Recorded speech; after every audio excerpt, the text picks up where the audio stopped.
ஒரு large cap mutual ஃபண்ட்ல invest பண்றது safe ஆனதா இல்லையா? இத பத்தி தெரிஞ்சுக்க நம்ம எக்ஸ்பர்ட் மிஸ்டர் ஜிதேந்தர் நம்மள கைட் பண்ண இருக்காரு.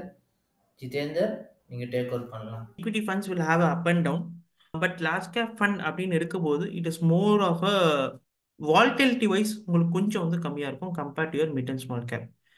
மிட் அண்ட் ஸ்மால் கேப்போட வால்டிலிட்டி ரொம்ப ஜாஸ்தியாக இருக்கும், வேறஸ் யுவர் லார்ஜ் கேப்போட வால்டிலிட்டி கொஞ்சம் கம்மியாக இருக்கும். அண்ட் அகைன் ஒரு மார்க்கெட் கேப் அப்ரோச்சாக எடுத்து பார்த்தீங்கன்னா, இன்னைக்கு ஒரு 500 கம்பெனிஸ் எடுத்தீங்கன்னா அதோட ஓவரால் மார்க்கெட் கேப் எடுத்து பார்த்தீங்கன்னா கிட்டத்தட்ட வந்து ஒரு அப்ராக்சிமேட்லி ஒரு 75% அந்த மார்க்கெட் கேப்பை கேப்சர் பண்ணி வச்சது எதுன்னு பார்த்தீங்கன்னா லார்ஜ் கேப் தான்.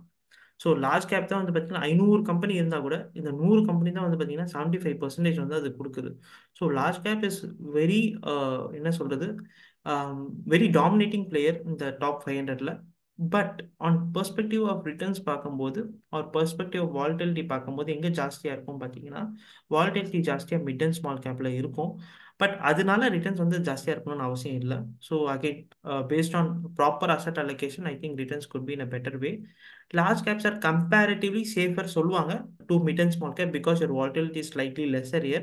பட் அதனால it doesn't create a loss or it is like அந்த மாதிரி கேட்டிங்கன்னா no, even if you put in a large cap it will have a கொஞ்சம் volatile தான் இருக்கும் இங்கேயுமே கூட, but comparatively lesser volatile. And third, நீங்கள் நிஃப்டி 50 சென்செக்ஸ் எல்லாமே பேசுகிறது எல்லாமே வந்து பார்த்தீங்கன்னா almost top 50 market cap companies தான். ஸோ whenever we feel வந்து நிஃப்டி 50 will completely hit, ஒரு ஒரு ப்ரொபோசிஷன் வந்து definitely this it will be taken care with the mid and small cap கூட. ஸோ நிஃப்டி 50 ஹிட் ஆச்சுனாலும் மிட் அண்ட் ஸ்மால் கேப்பும் hit ஆகும்.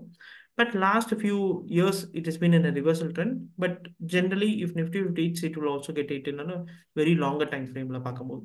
உங்களுக்கு இந்த டாப்பிக்லேயோ இல்லை வேறு ஏதாவது இன்வெஸ்ட்மெண்ட் ரிலேட்டட் டாப்பிக்லேயோ சந்தேகம் இருந்தாங்கன்னா எங்கள் ஃபைனான்ஷியல் எக்ஸ்பர்ட் கூட நீங்கள் அப்பாயின்மெண்ட் புக் பண்ணிக்கலாம். இந்த அப்பாயின்மெண்ட்கான லிங்க் வந்து டிஸ்கிரிப்ஷன்லேயே கொடுத்துருப்பாங்க. உங்களுக்கு ஃபைனான்ஸை பற்றி தெரியணும் இல்லை இன்வெஸ்ட்மெண்ட்டை பற்றி இன்னும் நல்லா தெரியணும்னா நீங்கள் இங்கே லைவ் வெபினாரை ஜாயின் பண்ணிக்கலாம். வெபினாருக்கான லிங்க்கும் டிஸ்கிரிப்ஷன்லேயே கொடுத்துருப்பாங்க. இந்த வெபினார் வந்து அப்சல்யூட்லி ஃப்ரீ. இன்னொன்று, உங்களுக்கு இந்த வீடியோ பிடிச்சிருந்தா லைக் பண்ணுங்கள், உங்கள் சர்க்கிளில் ஷேர் பண்ணுங்கள், மறக்காமல் சப்ஸ்கிரைப் மட்டும் பண்ணிடுங்க.